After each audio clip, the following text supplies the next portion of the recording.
A direção da alma, por São Boaventura. Capítulo 1. Antes de tudo, minha alma, é necessário que do bom Deus faça uma ideia altíssima, piíssima e santíssima. A isto chegarás por meio de fé inabalável, meditação atenta e lúcida intuição repassada de admiração. Primeiro, altíssima será a ideia que fazes de Deus, se fiel, piedosa e claramente crês, admiras e louvas seu poder imenso, que do nada criou tudo e tudo sustenta, sua sabedoria infinita, que tudo dispõe e governa, sua justiça ilimitada, que tudo julga e recompensa, e saindo de ti e voltando de novo, e elevando-te acima de ti, com todas as verdades cantas com o profeta. Regozijaram-se as filhas de Judá pelos teus juízos, Senhor, porque tu és Senhor Altíssimo sobre toda a terra. Tu és de sobremaneira exaltado sobre todos os deuses. Salmo 96, 8 e 9. Segundo, a ideia que fazes de Deus será piíssima se admiras, abraças e bendizes a sua imensa misericórdia, que se mostrou sumamente benigna em tomar a nossa natureza humana e mortalidade, sumamente terna em suportar a cruz e a morte, sumamente liberal em mandar o Espírito Santo e instituir os sacramentos, principalmente comunicando-se a si mesmo liberalissimamente no sacramento do altar, para que de coração possas cantar as palavras do Salmo. Suave é o Senhor para com todos, e as suas misericórdias são sobre todas as suas obras. Salmo 144, 9. Terceiro, a ideia que fazes de Deus será santíssima se consideras, admiras e louvas a sua inefável santidade e o proclamas com os bem-aventurados serafins. Santo, santo, santo.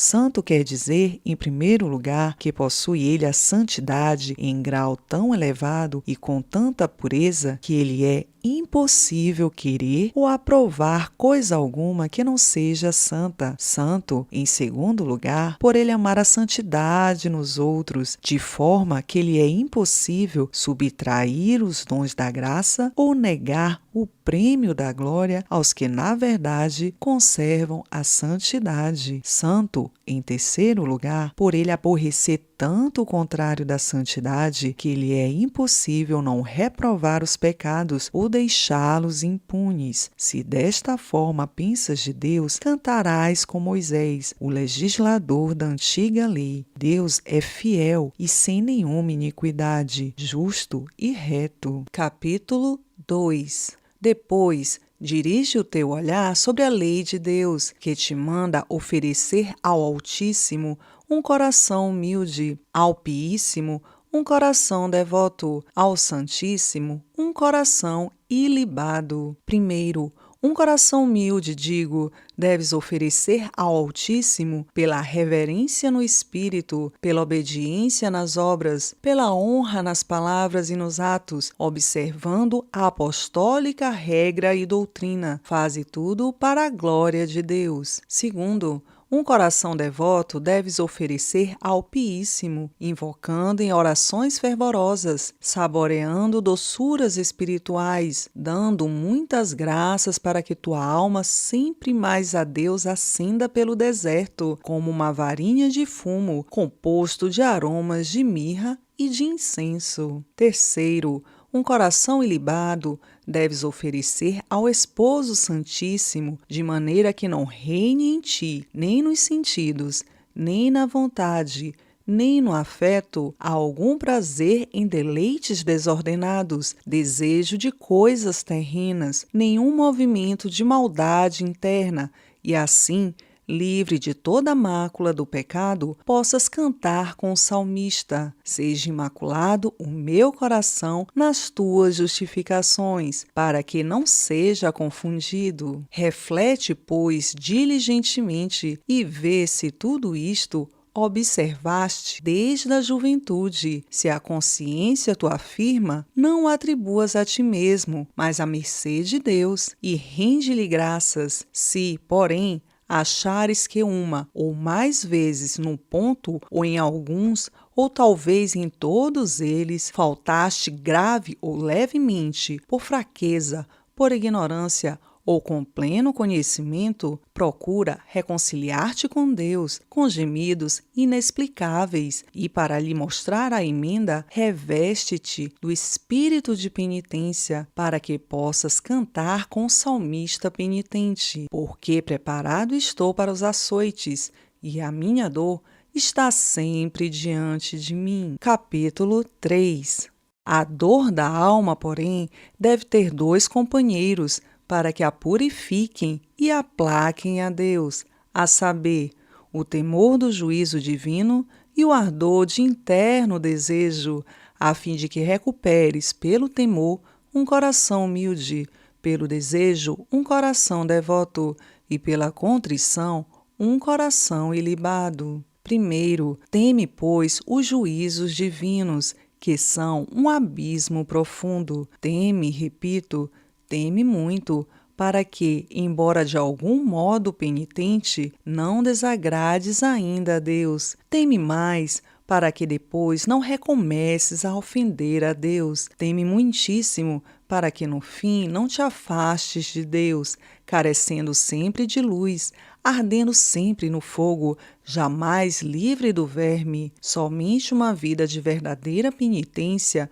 e uma morte na graça da perseverança pode preservar-te desta infelicidade. Canta, pois, com o profeta: transpassa com teu temor a minha carne, porque temo os teus juízos. Segundo, arrepende-te e tem cuidado por causa dos pecados cometidos. Arrepende-te, aconselho, arrepende-te muito, porque por eles aniquilaste todo o bem que de Deus recebeste. Arrepende-te mais porque ofendestes a Cristo, que por ti nasceu e foi crucificado. Arrepende-te muitíssimo, porque desprezaste a Deus, cuja majestade desonraste, transgredindo as suas leis, cuja verdade negaste, cuja bondade afrontaste. Pelo pecado desonraste, desfiguraste e transtornaste toda a criação, porque pela rebeldia contra os divinos estatutos,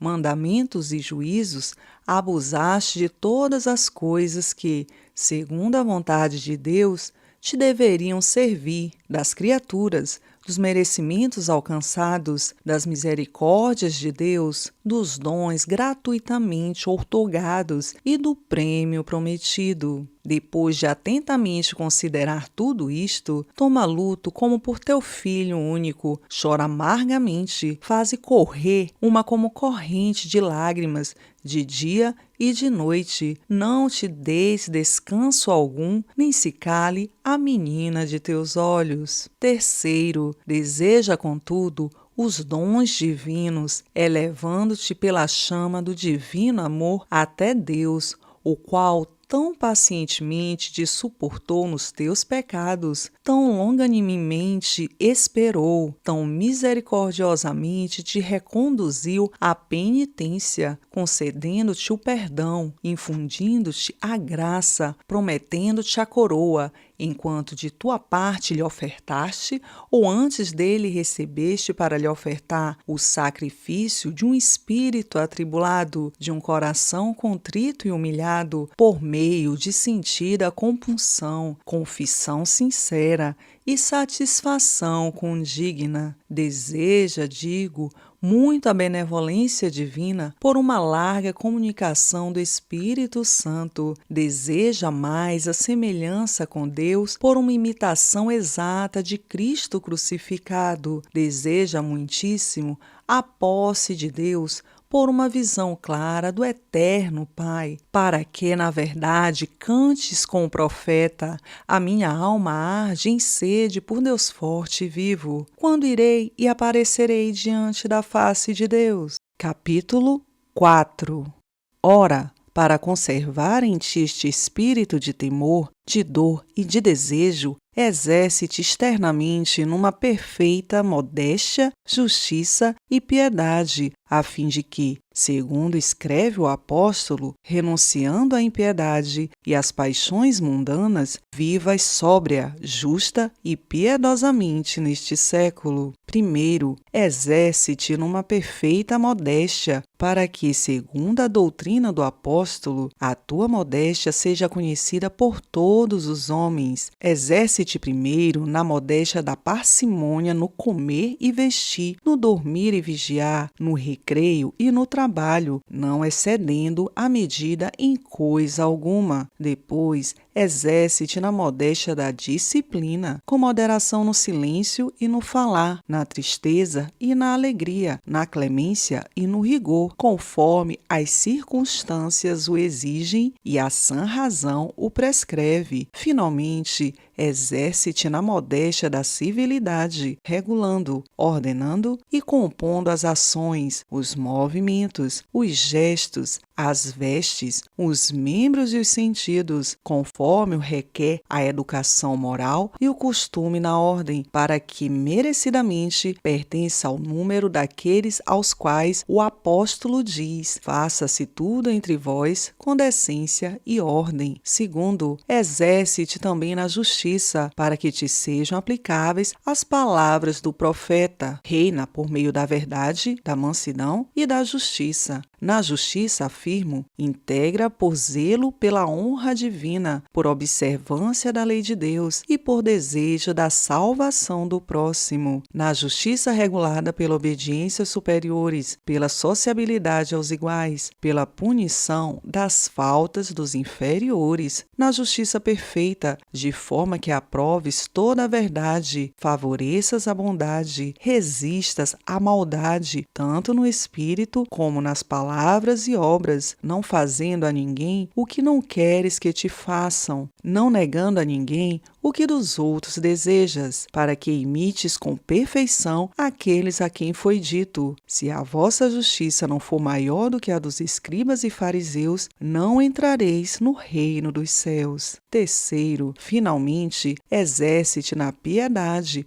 porque, como diz o apóstolo, a piedade é útil para tudo, porque tem a promessa da vida presente e futura. Exerce-te na piedade do culto divino, recitando as horas canônicas, atenta, devota e reverentemente, acusando e chorando as faltas cotidianas, recebendo ao seu tempo o Santíssimo Sacramento e ouvindo todos os dias a Santa Missa. Na piedade, por meio da salvação das almas, auxiliando ora por frequentes orações, ora por instrutivas palavras, ora pelo estímulo do exemplo, para que quem ouve diga: vem. Isto, porém, cumpre fazer com tanta prudência que a própria alma não sofra prejuízo. Na piedade, por meio do alívio das necessidades corporais, suportando com paciência, consolando amigavelmente, ajudando com humildade, alegria e misericórdia, para desta forma cumprires o mandamento divino enunciado pelo apóstolo: carregais os fardos uns dos outros, e desta maneira cumprireis a lei de Cristo. Para praticares tudo isto, o meio melhor, eu creio, é a lembrança do crucificado, a fim de que o teu dileto, como ramalhete de mirra, descanse sempre junto ao teu coração. Isto te queira prestar aquele que é bendito por todos os séculos dos séculos. Amém.